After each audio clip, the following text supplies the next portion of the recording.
तो 2 मिनट में बड़ी सुंदर राम कथा सुनी। बोले एक राम अवधेश कुमारा, तिन कर चरित विदित संसारा, नारी बिरह दुख लयो अपारा, भयो रोष रण रावण मारा। हो गई पूरी राम कथा हो गई। एक राम अवधेश कुमार, अवधेश का बेटा है, नाम है राम। क्या है उसकी कथा? बोले तिनकर चरित विदित संसारा, पूरा संसार उसकी कथा जानता है। क्या जानता है? बोले नारी विरह दुख लहु अपारा, पत्नी का हरण हुआ, बड़ा दुख हुआ, और क्या किया? बोले आवेश में भयउ रोष रण रावणु मारा। यानी अवधेश के बेटा से लेकर के दशानन के वध तक की पूरी कथा 2 पंक्तियों में आ जाती है। एक ऐसे छोटे से बच्चे ने इसी से प्रेरणा पाकर के एक छोटी सी राम कथा बना दी। वो अपने माँ के साथ कथा सुन रहा था, चित्रकूट के कोई संत कथा सुना रहे थे। सुनते सुनते वो बच्चा सुनाने बैठा। बोले महाराज जी आप इतना लंबा चौड़ा प्रसंग को क्यों खींच रहे हैं, जबकि राम कथा तो 2-4 मिनट में पूरी हो सकती है। महात्मा को आश्चर्य लगा, 2-4 मिनट में कैसे राम कथा गा सकते हैं? बच्चे ने कहा हम सुना सकते। तो बोले सुनाओ। तो बच्चा बढ़िया पालती वालती लगा करके बैठा और बिठा करके राम कथा सुनाने लगा तोतली भाषा में। कैसे सुनाता है? बोले सुनिए महाराज जी। एक राम एक रावण ना, एक राम एक रावण ना, एक क्षत्रिय एक ब्राह्मण ना, एक राम एक रावण ना, एक क्षत्रिय एक ब्राह्मण ना। उसने उसकी नारी चुराई, उसने उसकी भई लड़ाई, और इतनी बातन गया सब। एक राम एक रावण ना, एक क्षत्रिय एक ब्राह्मण ना, उसने उसकी नारी चुराई, उसने उसकी भई लड़ाई, और इतनी बातन बातन ना, तुलसी लिख गए पोथन ना। बोले इतनी सी कथा थी। क्या है? एक राम है, एक रावण है, एक क्षत्रिय है, एक ब्राह्मण है। क्षत्रिय कौन है? अच्छा कौन से कथा सुनी है महाराज आपने? क्षत्रिय कौन है? राम जी। हाँ अभी दूसरा ऑप्शन था ही का। क्षत्रिय है राम जी और ब्राह्मण है, हाँ उसको नहीं जी लगा रहे आप, वो भी बड़ा अद्भुत व्यक्ति था महाराज। तो ब्राह्मण है रावण और क्षत्रिय है राम जी। तो क्या हुआ? बोले एक राम एक रावण ना, एक क्षत्रिय एक ब्राह्मण ना। क्या हुआ? बोले उसने उसकी नारी चुराई। रावण ने सीता जी कारण किया। बोले उसने उसकी नारी चुराई और उसने उसकी भई लड़ाई, ओ इतनी बातन बातन ना, और तुलसी लिख गए पोथन ना। इतनी सी बात थी, बाबा तुलसी इतना लंबा चौड़ा लिख के चले गए। तो राम कथा का अपना आनंद है, बड़ी गहरी है, बड़ी अद्भुत है। राम जीना सिखाते हैं।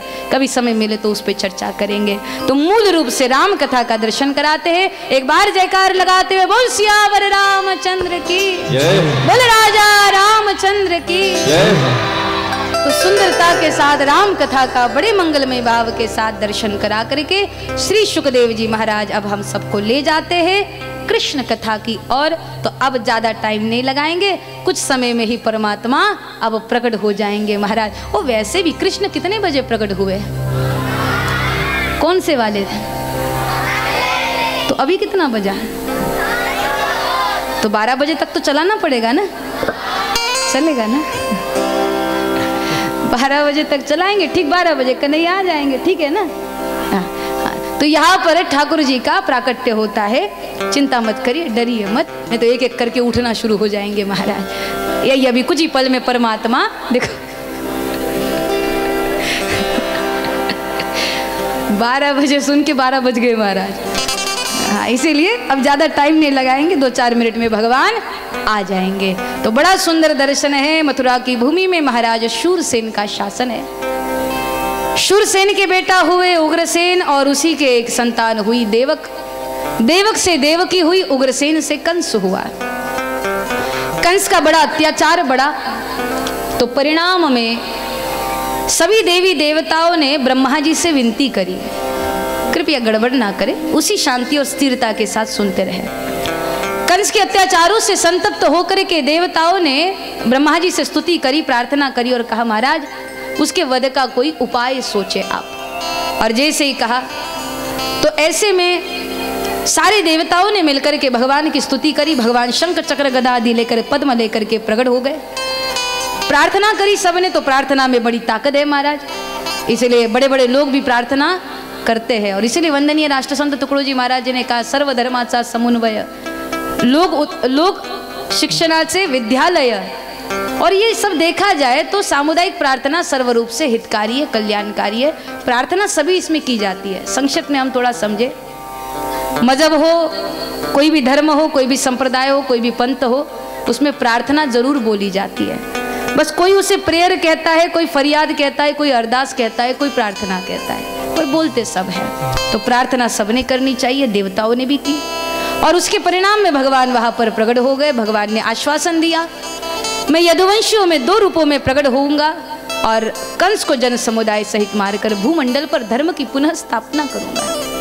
भगवान ने आश्वासन दिया। सारे देवता अपने अपने धाम लौट गए। भगवान ने तिथि सुनिश्चित करी, कृष्ण पक्ष में रात्रि के 12 बजे मैं आऊंगा, तैयारियां आरंभ कर दो। सारे देवता तैयारी में लग गए। अनेकों देवता वृंदावन की भूमि में आकर के बस गए। कोई पेड़ बन गया, कोई घास बन गया, कोई पशु बन गया, कोई पक्षी बन गया, कोई चेटा बन गया, कोई चेटी बन गया, कोई कुछ न बन सका तो वो व्रज की रज बन गया। और सब लोग वृंदावन में आकर के भगवान के आने की प्रतीक्षा करने लग गए। समय पूरा हुआ। यह देवकी जी का विवाह महाराज वसुदेव जी के साथ हुआ। और वसुदेव जी जब देवकी जी को विदा करा करके ले जा रहे थे, उस समय कंस ने सोचा मेरी चचेरी बहन है, लाडली बहन है, चलो उसको मैं खुद विदा करके आ जाऊं। इसलिए देवकी का रथ स्वयं कंस ने हाका। और रथ जब सामानों से भर करके जाने लग गया तो उस समय आकाशवाणी हुई कि रे पति प्रग्रहीणम कंसमा भाष्या शरीरम वाकम यस्स्त्वा मष्टमो गर्भो हंताम यावह से बुधा, कि कंस जिस देवकी को तू रथ में बिठा करके ले जा रहा है, इसी देवकी की 8वीं संतान तेरा काल बनेगी, तेरी मौत का कारण बनेगी। कंस ने सुना, बड़ा क्रोध आया और उसी समय देवकी के केश पकड़ करके घसीटते हुए नीचे लेके आया। अपने म्यान में से तलवार निकाल करके देवकी को मारने वाला था कि वसुदेव जी ने चरण पकड़ लिए। कहा महाराज आप क्रोध में भूल रहे हैं। आकाशवाणी ने कहा कि देवकी का 8वां बेटा आपका काल बनेगा। देवकी नहीं, इनको मुक्त करा दीजिए। कंस को समझ आई, देवकी जी और वसुदेव जी को ले जाकर के कारागृह में बंद करवा दिया। समय बीता, कुछ दिन बीते, कुछ महीने बीते। देवकी मैया जी ने पहले बालक को जन्म दिया तो कंस ने पहले बालक को मार गिराया। दूसरे बालक की भी हत्या, तीसरे, चौथे, 5वें, 6 बालकों को कंस ने मार दिया। 7वें के रूप में स्वयं शेषावतार श्री बलराम भैया प्रकट हुए। लेकिन वो देवकी जी के कोख से प्रकट हो उससे पहले भगवान ने ऐसी लीला करी, योग माया को आदेश दिया कि इसको ले जाकर के माता रोहिणी जी के गर्भ में स्थापित कर दो। और देवकी जी का 7वां गर्भ ले जाकर के रोहिणी जी के गर्भ में स्थापित कर दिया।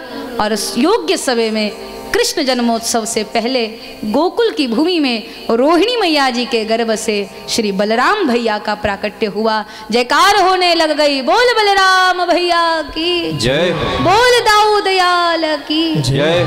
यह 7वें के रूप में श्री दाऊ दयाल का प्राकट्य हुआ और अब 8वें के रूप में श्री कन्हैया जी का प्राकट्य होता है। तो बढ़िया से पालती वालती लगा करके बैठी है, बड़ी सी मुस्कुराहट के साथ बैठी है, क्योंकि अभी कुछ ही पल में कन्हैया पधारने वाले हैं। ये आरोड़े जामोड़े थोड़ा कम दीजिए महाराज, थोड़ा प्रेम से मुस्कुराते हुए एक बार प्रेम से दोनों हाथ उठा कर। इतने ढीले ढाले लोगों के बीच में भगवान नहीं आने वाले हैं। नटवर है, नटखट है, थोड़ा उत्साह के साथ दोनों हाथ उठा कर अब आएंगे भगवान। तो मंगलमय भाव के साथ यहाँ पर समय बीतने लग गया। बड़ा दिव्य दर्शन है, बड़ी दिव्य झांकी है। और ऐसे में आज श्री देवकी मैया जी ने 8वें गर्भ को धारण किया। और जो ही 8वें गर्भ को धारण किया सो ही देवकी मैया जी को बड़े शुभ शकुन होने लग गए। जो परमात्मा हृदय में दिखता है वही परमात्मा अब जगत जगत में दिखाई दे रहा है। श्री देवकी मैया जी बड़ी प्रसन्न है, बड़े आनंद में है, बड़ी प्रसन्नता में है। और समय बीत रहा है, महीने बीत रहे हैं, सारी देवता पुष्प लेकर के तैयार बैठे हैं कि भगवान कब पधारेंगे, भगवान कब आएंगे। और ऐसे में सारे देव प्रतीक्षा में खड़े हैं। समय बीतने लग गया, समय बीतने लग गया और मंगलमय भाव के साथ कुछ महीने बीत गए, कुछ दिन बीत गए, कुछ सप्ताह बीत गए। और जैसे ही भगवान के प्राकट्य का समय नजदीक आने लग गया, महाराज सूर्य नारायण भगवान बड़े प्रसन्न है, चंद्रदेव भी बड़े प्रसन्न है।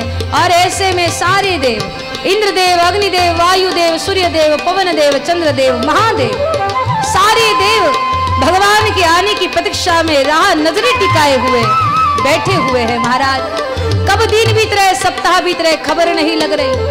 गोकुल नगरी में जितने पेड़ है, पौधे हैं, उन सारे पेड़ के पौधे, वो सारे पत्ते आज भगवान को बुला रहे हैं, आवो आवो, आज जन्म का दिन है सुहाना, कैसे खुशियां मनाऊं, आज दिल के सिवा क्या दूं तोहफा, मेरी उमरिया पाओ, हरि आओ, प्रभु आओ।